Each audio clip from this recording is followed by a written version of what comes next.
Hello students, आइए देखते हैं सहबहुलकन के बारे में। सहबहुलकन क्या होता है तो ध्यान से समझिएगा। सहबहुलकन के बारे में, सहबहुलकन वह बहुलकन अभिक्रिया है जिसमें एक से अधिक प्रकार के एकलकों का मिश्रण का बहुलकन कराने पर एक सहबहुलक बनता है।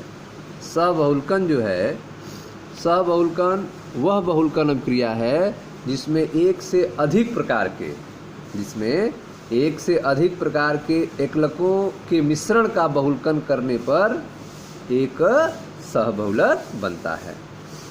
सहबहुलक केवल श्रृंखला वृद्धि बहुलकन से ही नहीं बल्कि पदसह वृद्धि बहुलकन द्वारा भी बनाए जा सकते हैं।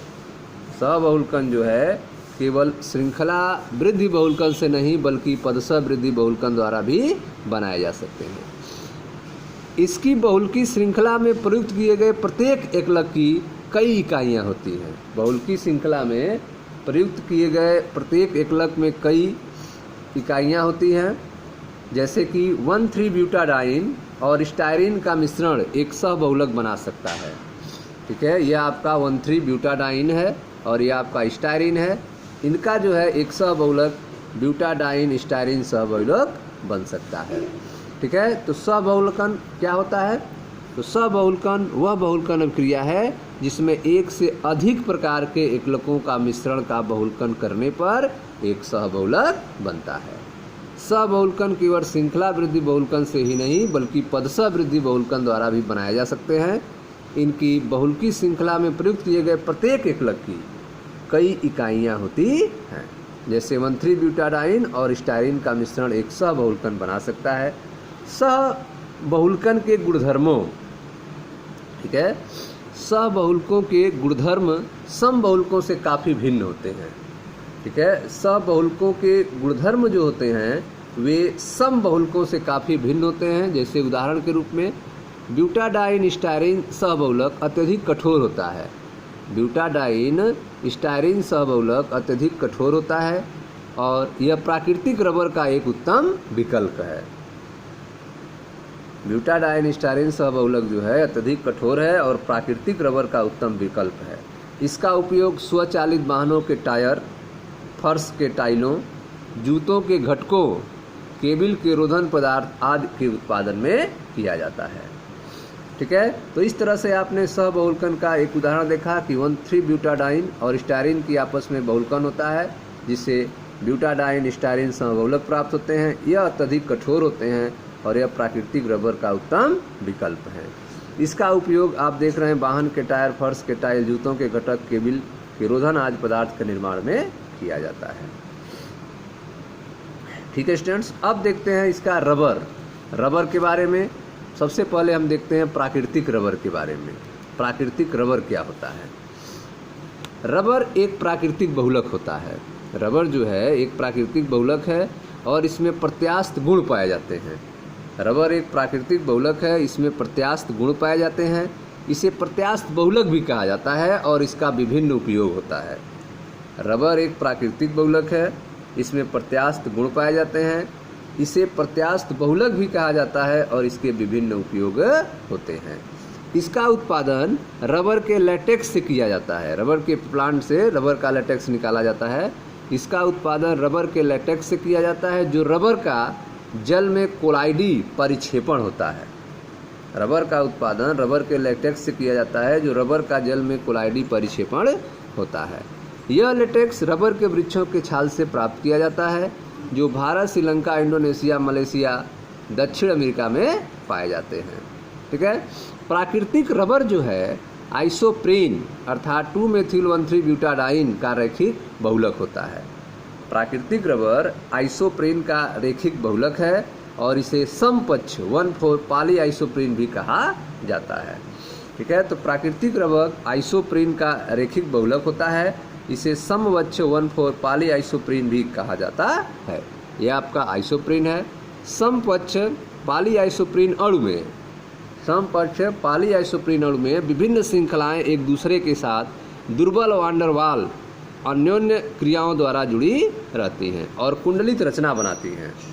समपक्ष पाली आइसोप्रीन अणु में विभिन्न श्रृंखलाएं एक दूसरे के साथ दुर्बल वांडर वाल अन्योन्य क्रिया द्वारा जुड़ी रहती हैं और कुंडली संरचना बनाती हैं। अतः इन्हें स्प्रिंग की तरह खींचा जा सकता है और प्रत्यास्थ गुण प्रदर्शित करते हैं। ठीक है, तो रबर के बारे में आप पढ़ रहे हैं, प्राकृतिक रबर के बारे में। रबर एक प्राकृतिक बहुलक होता है और इसमें प्रत्यास्थ गुण पाए जाते हैं। इसे प्रत्यास्थ बहुलक भी कहा जाता है और इसके विभिन्न उपयोग होते हैं। रबर का उत्पादन जो है रबर के लेटेक्स से किया जाता है, जो रबर का जल में कोलाइडी परिक्षेपण होता है। यह लेटेक्स रबर के वृक्षों के छाल से प्राप्त किया जाता है, जो भारत, श्रीलंका, इंडोनेशिया, मलेशिया और दक्षिण अमेरिका में पाए जाते हैं। रबर जो है, प्राकृतिक रबर जो है आइसोप्रीन अर्थात 2-मेथिल-1,3-ब्यूटाडाइन का रेखिक बहुलक होता है और इसे समवच्छ 1,4-पाली आइसोप्रीन भी कहा जाता है। समवच्छ पाली आइसोप्रीन अणु में विभिन्न श्रृंखलाएं एक दूसरे के साथ दुर्बल वान डेर वाल अन्योन्य क्रिया द्वारा जुड़ी होती हैं और कुंडलित संरचना बना लेती हैं। अतः इन्हें स्प्रिंग की तरह खींचा जा सकता है, इन्हें स्प्रिंग की तरह खींचा जा सकता है। यह आप देख रहे हैं, यह प्राकृतिक रबर का स्ट्रक्चर है जिन्हें स्प्रिंग की तरह खींचा जा सकता है। यह समवच्छ पाली आइसोप्रीन का अणु है। ठीक है, अब देखते हैं रबर का वल्कनीकरण के बारे में। रबर का वल्कनीकरण क्या होता है, रबर को कैसे मजबूत किया जाता है, तो ध्यान से समझें। प्राकृतिक रबर उच्च ताप 335 केल्विन से अधिक पर नरम और निम्न ताप 283 केल्विन से कम पर भंगुर हो जाता है। ठीक है, प्राकृतिक रबर जो है, नेचुरल रबर जो है, वह उच्च ताप पर नरम हो जाता है और कम ताप पर भंगुर हो जाता है। यह उच्च जल अवशोषण क्षमता प्रदर्शित करता है, उच्च जल अवशोषण क्षमता प्रदर्शित करता है। यह अध्रुवीय विलायकों में घुलनशील है और ऑक्सीकरण कर्मकों के आक्रमण के प्रति प्रतिरोधी नहीं है। ठीक है, तो आप देख रहे हैं कि प्राकृतिक रबर के साथ बहुत सारे प्रॉब्लम्स हैं। प्राकृतिक रबर जो है उच्च ताप पर नरम पड़ जाता है, निम्न ताप पर भंगुर हो जाता है, उच्च जल अवशोषण क्षमता प्रदर्शित करता है, यह अध्रुवीय विलायकों में घुलनशील होता है और ऑक्सीकरण कर्मकों के आक्रमण के प्रति प्रतिरोधी नहीं होता है। ठीक है, तो इस समस्या के समाधान के लिए इन भौतिक गुणों में सुधार के लिए वल्कनीकरण की प्रक्रिया की जाती है। इन भौतिक गुणों में सुधार के लिए वल्कनीकरण की प्रक्रिया की जाती है। इस प्रक्रिया में अपरिष्कृत रबर को सल्फर और उपयुक्त योगजों के साथ 373 केल्विन से 415 केल्विन के ताप परास के मध्य गर्म किया जाता है। भौतिक गुणों में सुधार के लिए वल्कनीकरण की प्रक्रिया की जाती है।